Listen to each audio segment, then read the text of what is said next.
আসসালামু আলাইকুম। আজকে আমার জাহাজ অ্যাঙ্কর করেছে সিঙ্গাপুরের একদম নিয়ারেস্টে, সিঙ্গাপুর উপকূল থেকে অনলি 1/2 কিলোমিটার, যেটা আসলে সচরাচর আমার যে 7-8 বছরের সি লাইফ আমি কখনো দেখিনি। এর আগে আমার সিঙ্গাপুর আরো কয়েকবার আসা হয়েছে, বাট এত কাছাকাছি অ্যাঙ্কর কখনো করেনি। আসলে পাইলটকে জিজ্ঞাসা করেছিলাম, যে ক্যাপ্টেনও আসলে জানে না যে এত ভিতরে দেওয়ার কারণ কি, হয়তো সেটা পোর্ট অথরিটি ভালো জানবে। তো আমাদের শিপে কোনো কার্গো নাই, সম্পূর্ণ এমটি, ড্রাফটও খুব অল্প। সো দ্যাটস ওয়াই এটা এতটা কাছে আসা পসিবল হয়েছে। এখন আমি যে জায়গায় অবস্থান করতেছি, লোকেশনটা হলো মেরিনা বে, যেটা সিঙ্গাপুরের সবচেয়ে বিখ্যাত একটা প্লেস, যে 3টা বিল্ডিং এর উপরে একটা শিপ।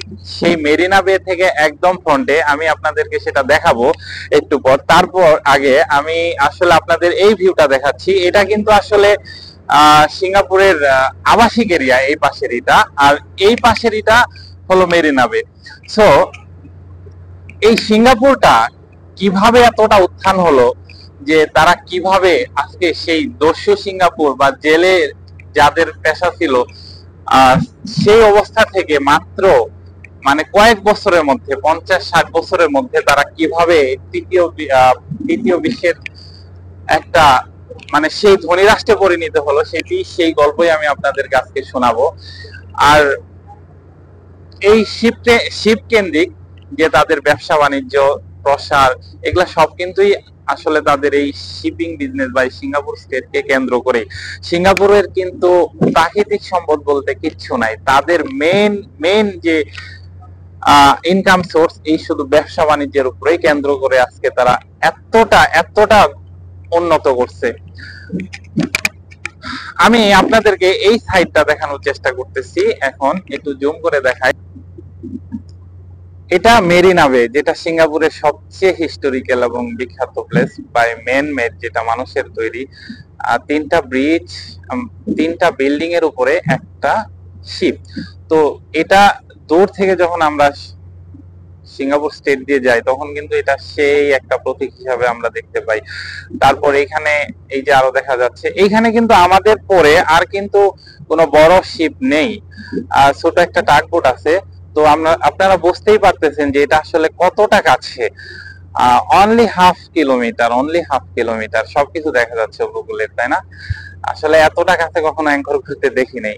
আচ্ছা, এই পাশের সিটিটা কিন্তু আবাসিক এরিয়াটা অনেক অনেক নাইস, হাই রাইজ বিল্ডিং। আসলে সিঙ্গাপুরের গল্প বলতে অন্যরকম। এই যে চারপাশে এত শিপ দেখা যাচ্ছে, আমি আপনাদেরকে জুম করে দেখাচ্ছি, যে এই শিপ গুলা কিন্তু সিঙ্গাপুরের অর্থনীতিকে মানে চাঙ্গা করতে যা লাগে, এই শিপের উপরে কিন্তু অনেকটাই ডিপেন্ড। কারণ এই শিপ বা এই চ্যানেল, সিঙ্গাপুর চ্যানেল দিয়ে যে পরিমাণ প্রতিদিন শিপ যাতায়াত বা চলাফেরা করে, এটা কিন্তু আসলে বিশ্বের অন্য কোথাও এরকম আর দেখা যায় না। সো এই সিঙ্গাপুর চ্যানেল কেন্দ্রিকই সিঙ্গাপুরের যে উত্থানের গল্প, এটাকে ঘিরাই কিন্তু। ভিউগুলা দেখানোর পাশাপাশি সিঙ্গাপুরের উত্থানের গল্পটাও আপনাদেরকে বলতেছি। এটা দক্ষিণ পূর্ব এশিয়ার ছোট্ট একটা দ্বীপ, যার আয়তন মাত্র 716 বর্গ কিলোমিটার। 60 বছর পিছনে যদি আমরা ফিরে তাকাই, তাহলে এক ভিন্ন দৃশ্য দেখতে পারবো। 1963 সালের 31শে আগস্ট ব্রিটিশরা যখন সিঙ্গাপুরকে স্বাধীনতা দেয়, তখন প্রকৃত অর্থে কিছুই ছিল না সিঙ্গাপুরে। তখন তাদের নেশা, পেশা বা বেঁচে থাকার জন্য সবকিছুই ডিপেন্ড করতো একমাত্র ফিশিং এর উপর। তারপর 1963 সালেই তারা মালয়েশিয়ার অংশ হওয়ার জন্য মালয়েশিয়া সরকারকে অনুরোধ করে।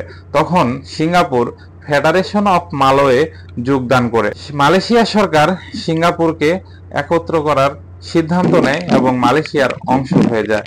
সিঙ্গাপুর মালয়েশিয়ার অংশ হলেও মালয়েশিয়া সরকার কিন্তু সিঙ্গাপুরকে স্বদেশী ভাবতে পারেনি, তাই সিঙ্গাপুরের কোনো উন্নয়নের ছোঁয়াও ওইভাবে লাগেনি।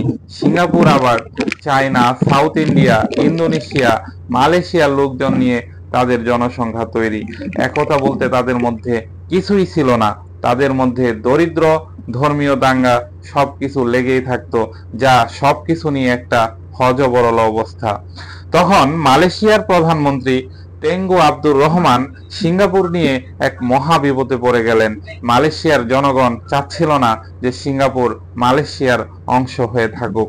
এক প্রকার চাপের মধ্যে পড়েই 1965 সালের 6 আগস্ট সিদ্ধান্ত নিলেন সিঙ্গাপুরকে মালয়েশিয়া থেকে বের করে দিবে। আসলে এই ঘোষণা সিঙ্গাপুর সরকার অথবা সিঙ্গাপুরের জনগণকে খুবই মর্মাহত করে। 1965 সালের 6 আগস্ট সিঙ্গাপুরকে মালয়েশিয়া থেকে বের করে দেওয়া হলো। মালয়েশিয়া থেকে বের হওয়ার পর সিঙ্গাপুরই একমাত্র জাতি যারা স্বাধীনতা চায়নি। 9 আগস্ট প্রেসিডেন্ট লি কুয়ান ইউ সিঙ্গাপুরের স্বাধীনতা দিলেন এক বুক হাহাকার নিয়ে। বেকার জনগোষ্ঠী, অশিক্ষিত লোক, প্রাকৃতিক সম্পদ বলতে কিছুই নেই তাদের, নেই কোনো আমাদের মতো মুক্তিযুদ্ধের চেতনা, নেই গোফওয়ালা বুদ্ধিজীবী। কি করবে, কই যাবে, কি খাবে, সব কিছু নিয়ে একটা খুবই হযবরল অবস্থার মধ্যে পড়ে যায় প্রেসিডেন্ট লি কুয়ান ইউ। কথায় আছে, যদি তোর ডাক শুনে কেউ না আসে তবে একলা চলো রে। প্রেসিডেন্ট লি কুয়ান ইউ একলা চলা শুরু করলেন। তো তারপর আমরা তো সবই জানি আজকের সিঙ্গাপুরের কথা। এই প্রেসিডেন্ট লি কুয়ান ইউ ভিত্তিটা তৈরি করে দিয়েছিলেন এবং সিঙ্গাপুর আজ প্রথম সারির দেশগুলোর মধ্যে একটা। তো আসলে একটা জাতির মধ্যে যখন সততা না থাকে এবং দুর্নীতি গ্রাস করে নেয় তখন সেই জাতি কখনোই উন্নতির শিখরে উঠতে পারে না। আমাদের থেকে 5 বছর আগে স্বাধীনতা করা সিঙ্গাপুর কোথায়, আর আজকে আমরা কোথায়? সো আমরা যদি নিজেদেরকে না পাল্টাই কখনোই আমরা উন্নতির শিখরে পৌঁছতে পারবো না। আমি যখন ভিডিওটা করতেছিলাম তখন সিঙ্গাপুরের সময় বিকাল 5:30। সো এখনো কিন্তু ঝলমলে রোদ, যদিও বাংলাদেশে এখন শীতের সময় 5টার সময় অলরেডি সন্ধ্যার মতো, বাট সিঙ্গাপুরে এখনো অনেক অনেক রোদের প্রখরতা দেখা যাচ্ছে। আজকে আমার হাতে আর বেশিক্ষণ সময় নেই, একটু পরেই পাইলট অনবোর্ড হবে। সো আমাদের গন্তব্যস্থল নেক্সট ইন্দোনেশিয়া। আমরা সেখানে কোল লোডিং করে আমরা ফিলিপিনের উদ্দেশ্যে রওনা দিব। যেহেতু আমাদের হাতে সময় নেই, আমার ভিডিওতেও আর টাইম দেওয়া সম্ভব হবে না।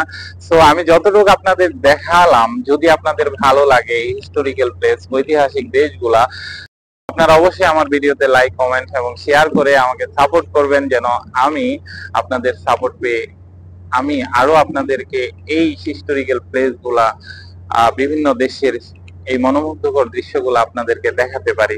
Pilot on board, anchor already heave up. আমরা slow start to moving toward ইন্দোনেশিয়ার সামারিন্দা পোর্টের দিকে।